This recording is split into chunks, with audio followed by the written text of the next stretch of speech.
The powerful female CEO, Evelyn Clark, woke up feeling like the sky was crumbling around her. Somehow, she had gotten entangled with a rugged 45-year-old man, Daniel Mercer, whose presence felt oddly familiar. Just as she attempted to sneak out of bed, Daniel stirred, his piercing gaze locking onto her. Her expression darkened instantly. Without hesitation, she grabbed her handbag and tossed a sleek black card onto the nightstand. 6,000 grand, compensation, forget everything that happened last night, she stated coldly. Daniel sat up, looking stunned. He was about to refuse when his phone rang. His younger sister, Claire, spoke frantically. Daniel, come home, mother's forcing you into an arranged marriage with some wealthy businessman. He's bad news. Evelyn, who knew of the man in question, immediately grasped the situation. To escape the entrapment, a sudden idea flashed in her mind. She turned to the bewildered Daniel. I need a husband, you need a way out, let's get married before he could protest. She dragged him straight to the marriage registry. Not long after they signed the papers, reality struck him hard. Today is my grandson's 100-day banquet, he muttered in disbelief. Evelyn barely blinked before summoning her assistant. Lucas, get him a custom-tailored suit,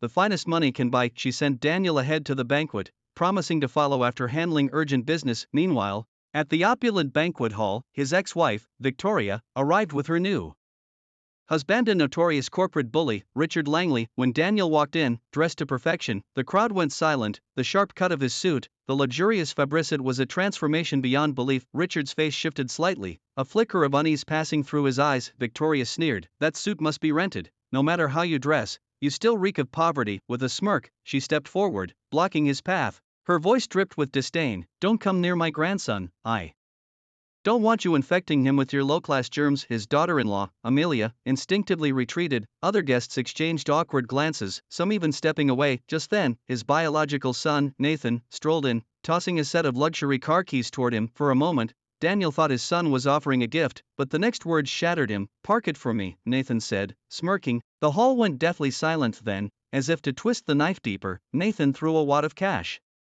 at his face. You're just a security guard, this is the only job you're fit for. His heart turned ice cold. The son he had raised for over 2 decades had publicly humiliated him. But the final blow came when Nathan turned to Richard and addressed him with reverence. Dad. Daniel had been completely discarded. He turned to leave, but Richard grabbed him, sneering before dumping a potted plant over his head. Laughter erupted from the crowd. Something inside him snapped. With a cold, measured breath, he picked up the plant and hurled it right back, smashing it against Richard's head. But Richard wasn't finished. With a sinister grin, he called his men over, ready to beat Daniel to death. At that moment, Evelyn had just uncovered a shocking truth. Years ago, when she was at death's door, the man who had saved her life was none other than Daniel, the one